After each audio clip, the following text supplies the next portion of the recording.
Greetings from the farm manager of Kylämäki Village. Today I'm going to show you the landscapes where Touko Laaksonen, aka Tom of Finland, grew up and where he would find the inspiration to his art later in his life. To understand this and the man himself a bit better, I will also tell you briefly about the queer side of Finnish country life and talk about the LGBTQI people in rural Finland in the last century. Touko was born in 1920. Back then the building before your eyes used to be a grammar school, where Touko's parents both worked as teachers. The family, Touko, his parents, and his siblings, also lived in the attached living quarters of the building. At the age of 19, Touko moved to Helsinki to study advertising. And just across the road from here is Kylämäki Village. In Touko's time, it was a small village of 4 different estates, very normal Finnish countryside. These are the landscapes that inspired Touko to start drawing his dirty pictures, as he himself used to call them. Nowadays Kylämäki is a museum, focusing on 1950s rural life of Finland, but it has been inhabited for almost 2000 years.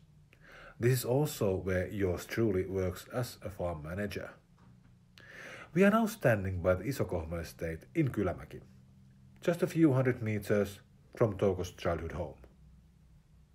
To understand better the emotional landscapes of Touko's or Tom's early years, we must talk a little about the position and history of LGBTQI people in the Finnish agrarian society.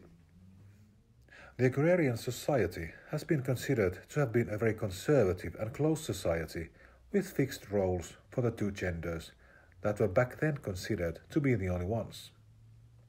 There was little to no space for any deviation. Certain things were not talked about, and a wide range of euphemisms were used to discuss these unmentionable matters. So there were pillow biters, shirt lifters, and women who liked to keep their fingernails short. There are, however, also other stories. The agrarian society was very practical, and good workers were good workers. So sometimes a blind eye was turned in order to keep a good maid, even in sensible shoes, or a flamboyant but handy farmhand at work. Sometimes the sturdier maid was assigned to do the men's work, while a swelter farmhand could help the women of the farm, for example, in the kitchen. And mind you, homosexuality was illegal in Finland until 1971. So, in short, this was the world Touko was born into, a world of silence and almost non-existing. The men Touko saw were the ones he started to draw.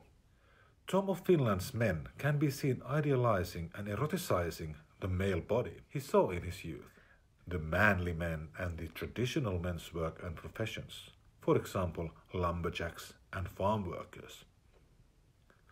Serving his country in war in the 1940s, he started to eroticize the uniformed men of the army. There was never any political statement or ideology behind his drawings. He just drew what he thought to be beautiful, sexy, or arousing. So yes, indeed, Touko did work for an advertising company, drawing advertising for different goods and companies, while at the same time drawing for his own pleasure and amusement. In 1956, he sent his pictures to Physic Pictorial, a magazine vaguely disguised as a bodybuilding publication, though it was quite obviously meant for a certain type of a reader. It was through this publication that the name Tom of Finland was born. These types of magazines started to grow and multiply, and though restricted by laws concerning homosexuality and pornography, did make Tom famous. With his drawings and his ideal man, he did manage to create a new stereotype for gay men. The muscular and toned, smiling and happy, and very well hung, replacing the sickly sissy that had been the only way to portray a gay man.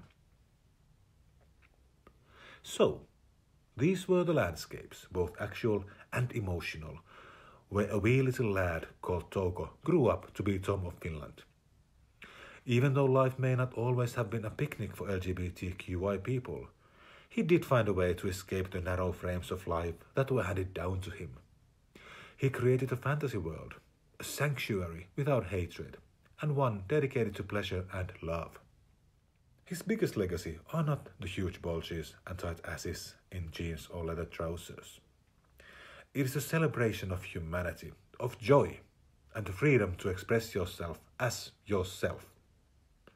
And so, it is time for the farm manager to say goodbye, as it is time to take a quick wash in sauna and wish you all a good night.